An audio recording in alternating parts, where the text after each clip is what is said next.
Selamat pagi, salam Lovers Indonesia. Pagi ini langsung kita bikinkan jawaban dari pertanyaan kawan kita. Dimana mungkin di luar sana lagi banyak yang latih piyik, makanya banyak pertanyaan kayak gini.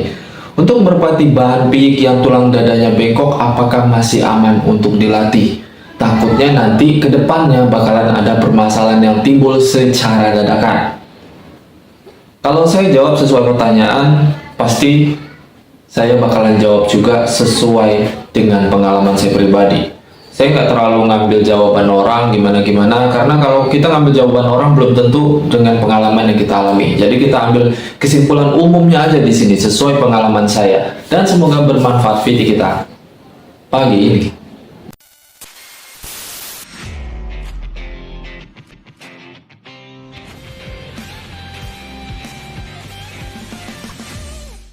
Selamat pagi, salam Lovers Indonesia. Semoga sehat selalu di luar sana, dilancarkan rezekinya, amin, tanpa terkecuali. Terima kasih banyak untuk Indo subscribe, like, komen, nungguin, bantu jawab segala macam. Saya banyak kesibukan karena lebih fokus ke film, jadi di sini nih agak jarang upload ya. Bukan nggak mau berbagi, tetap berbagi pengalaman. Langsung aja biar nggak terlalu banyak durasinya terlalu panjang. Sesuai opening yang kita obrolin di awal. Aman nggak sih untuk merpati bahan piyik yang bakalan kita latih kondisi tulang dadanya itu bengkok? Entah itu kadang kebanyakan kayak letter S, walaupun nggak letter S bener, kayak letter S gitu kan, kebanyakan gitu ya. Atau agak bengkok ke kiri ataupun bengkok ke kanan. Nah biasanya itu ada tuh. Aman nggak sih? Kalau untuk jawaban saya pribadi, mungkin sesuai pengalaman saya yang mengalami kalau memang sekiranya ada dua faktor nih. Kalau sekiranya piyik bahan itu bengkoknya dari lahir tulang dadanya, saya agak males ngelatihnya. Tapi kalau sedari piyik misalkan tulang dadanya lurus terus beranjak dewasa, tiba-tiba tulang dadanya bengkok, entah itu kebentur atau ketabrak pas dia turun, entah posisi pas dia lagi makan turun nabrak kandang gimana, nah itu masih bisa sih kalau menurut saya. Bukannya saya terlalu sok-sokan, enggak. Sekiranya memang teman-teman di luar sana kemungkinan ada yang sukses ngelatih merpati bahan piyik yang tulangnya bengkok, itu nggak rewel, itu udah alhamdulillah, bersyukur aja. Lanjutkan, semoga gimana ya, semoga nyenengin majikannya gitu loh, semoga rezekinya ada. Tapi kalau sekiranya untuk teman-teman di luar sana yang pengalaman ngelatih bahan piyik yang tulang dadanya bengkok, entah itu letter S, bengkok kiri atau bengkok ke kanan, terus bermasalah, ya kalau bisa saran saya jangan dilanjutkan lagi, karena biasanya kalau udah banyak banget masalah dengan fenotip tulang dada yang bermasalah di bahan piyik tersebut, terus kita latih banyak banget masalahnya, banyak banget PR-nya, mendingan gak usah dilatih. Karena apa? Buang-buang waktu, buang-buang tenaga, buang-buang uang. Paham nggak? Kenapa saya jawab begitu dua opsi? Yang pertama, sesuai pengalaman saya pribadi, walaupun saya juga ibaratnya saling berbagi ilmu, piyik yang tulang dadanya bengkok dari lahir, entah itu letter S, entah itu bengkok ke kanan ataupun ke kiri, intinya nggak lurus, biasanya ada aja permasalahannya. Permasalahannya di mana? Permasalahannya biasanya untuk misalkan ya, fenotipnya karakter burung los nih, dari indukan jantan dan betina, terus fenotipnya dapat ke anak burung los. Tapi dengan tulang dada yang kayak gitu bermasalah, biasanya ngelosnya nggak terlalu dapet atau nggak terlalu maksimal nanti dapat los kerjanya itu. Dan terkadang tulang dada yang bengkok ini rewelnya biasanya untuk ketinggian stabil itu yang konsisten itu jarang yang konsisten, paling beberapa kali terbang tinggi stabil, nanti sisanya dia nggak mau terbang tinggi stabil. Itu yang agak repot. Tapi nggak semua ya, saya nggak memukul rata, cuman hampir kebanyakannya seperti itu kejadian. Kenapa? Untuk tim-tim besar yang sudah benar-benar fanatik dengan terhadap fenotip, mereka nggak bakalan mau ngelatih piyik bahan yang tulang dadanya bengkok sedari lahir, karena menurut mereka itu fenotip yang minus atau gagal fenotipnya. Bukan berarti genetiknya yang gagal, tapi fenotipnya yang gagal, yang diturunkan dari dari indukan ke anakan.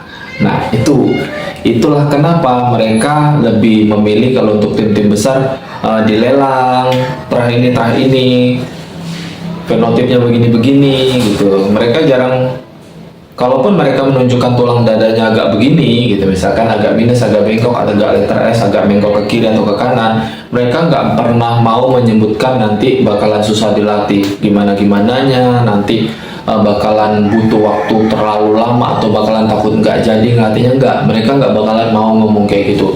Intinya sebagai pembeli dan penjual hanya menerangkan terahnya dan fenotipnya. Urusan pembeli sir atau enggak, itu aja. Itu sih kalau prinsip saya. Jadi saya nggak terlalu mau ngambil ribet. Sekiranya menurut saya masih bisa sanggup saya latih, saya latih. Tapi kalau sekiranya nggak sanggup saya latih, pasti saya buang. Nah, untuk teman kita kali ini, kalau memang dia masih mau ngelatih, bukan 1 orang 2 orang ya yang kita fokuskan dengan pertanyaan kayak gini, di berbagai banyak kawan kita di luar sana, kalau memang masih mau ngelatih, memaksa mau ngelatih merpati yang tulangnya bengkok, entah itu letter S bengkok kiri ataupun bengkok kanan, silakan. Nggak ada larangan sama sekali. Yang penting kita yakin dulu. Ya, semua pemain merpati ya yakin dulu sih. Urusan jadi nggak jadi, gagal atau enggaknya itu belakangan. Yakin dulu. Tapi sekiranya nanti kalau sudah sampai setar, terus banyak permasalahan yang dialami si merpati bahan yang tulangnya bermasalah seperti itu, saran saya sih yang lebih baik disudahi. Ya, tapi kalau sekiranya nggak bermasalah nih bang, enak-enak aja nih, tinggi stabilnya cepat dapet, terus selalu konsisten, lossnya masih kelihatan bagus, CC-nya masih kelihatan wah gitu, sesuai indukan dari yang diturunkan ke anaknya, ya silakan gitu. Karena nggak menutup kemungkinan merpati bahan yang tulangnya bengkok bisa sampai jadi player 100% itu ada. Bukannya nggak ada. Pasti kawan-kawan di luar sana banyak mengalami. Oh, ada nih bang, merpati saya tulangnya bengkok dari kecil, saya latih enak nih bang sampai podium. Ada. Saya nggak memungkiri itu, cuman kan mindsetnya setiap orang beda-beda. Ada yang suka melatih merpati bahan itu tanpa minus fenotip, entah itu apapun, itu ada, walaupun nggak ada yang sempurna. Tapi ada juga yang menurut mereka yang penting perkakas yang lain masuk deh. Urusan tulang dada agak bengkok-bengkok dikit, letter S dikit, atau bengkok kiri atau bengkok kanan dikit, nggak apa-apa deh, latih aja, siapa tahu jadi wah gitu. Ya itu juga nggak menutup kemungkinan saya bilang untuk bakalan menjadi wah. Intinya kembali ke settingan masing-masing. Yakinkan dulu, pahami dulu saat dilatih. Kalau sekiranya merpati tersebut terlalu banyak rewelnya, sekiranya udah rampas 2 kali, tingkat kestabilannya masih nggak dapet, lebih baik buang aja. Karena apa? Kita main merpati kolong, bukan main merpati long spring. Main merpati kolong ini kunci yang pertama itu wajib tinggi stabil, meskipun digandeng ataupun enggak, meskipun dapat gandengan ataupun di engkal, itu wajib. Kalau long spring ya wajib semakin terbang pendek ke bawah semakin bagus, ya kan?